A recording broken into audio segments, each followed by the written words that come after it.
خدت بالك مني ياض زمان؟ ده انا كنت بعمل كده، كنت خاربها.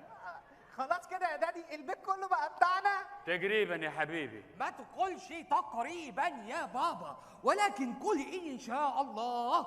نعم، الصدق والوضوح هم أهم شيء. يا أبيض يا أسود، يا أحمر يا أخضر، يا أصفر يا أزرق، يما.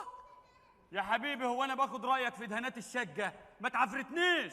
اسمعوا يا اولاد، انا معايا عقد البيت بس ناقص عليه توقيع الزفت سيد ده. خلاص احنا نطرده ونرميه لك لابس سكك تنهش في لحمه، واذا ما رضيش يطرد خلاص نزعق له جامد بقى او نجرحه في مشاعره.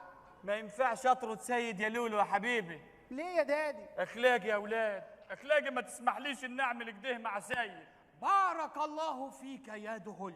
معنى يا اولاد ان احنا نطرد سيد ده معناه ان احنا لازم نجيب شغاله مكانه، وشغاله هتقعد تقول لك مش عارف عايزه ايه، اجازه مصيف واجازه وضع.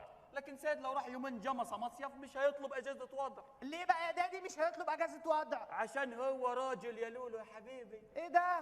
يعني انا لما اتجوز مش هاخد اجازه وضع؟ يا خساره. بص انت يا لولو على حسب، انت يا لولو يا حبيبي على حسب. وبعدين اسمعوني يا ما تعفرتونيش.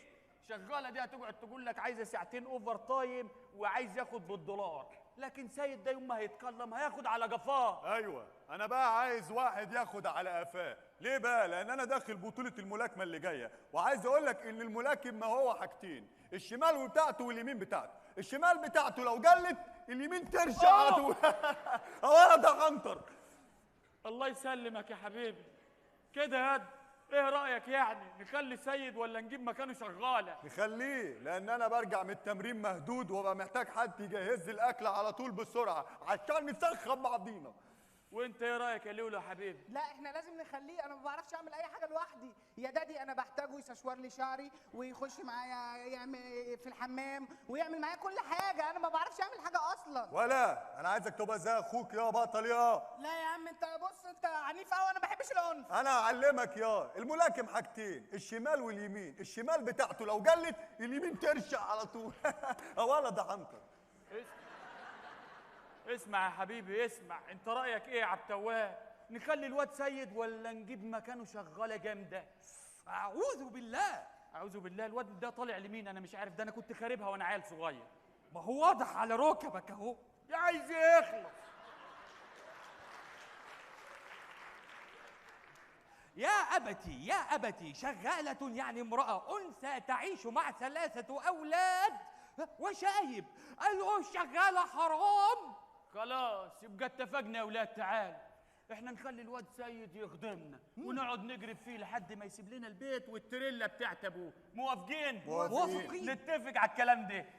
قالوا علينا ديابة واحنا يا ناس غلابه. يا مغنواتي غني، يا مغنواتي غني حكايتنا عالربابة. ما بعرفش اسوق، ما بعرفش اسوق، ما بعرفش اسوق، ما بعرفش اسوق.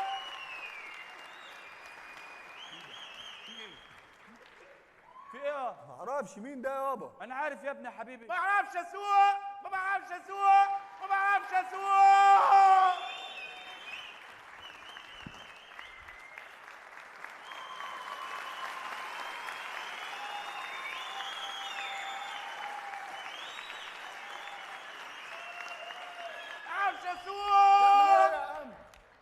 خلاص سيبها خلاص سيبها. ما بعرفش اسوق. خلاص ما بعرفش اسوق.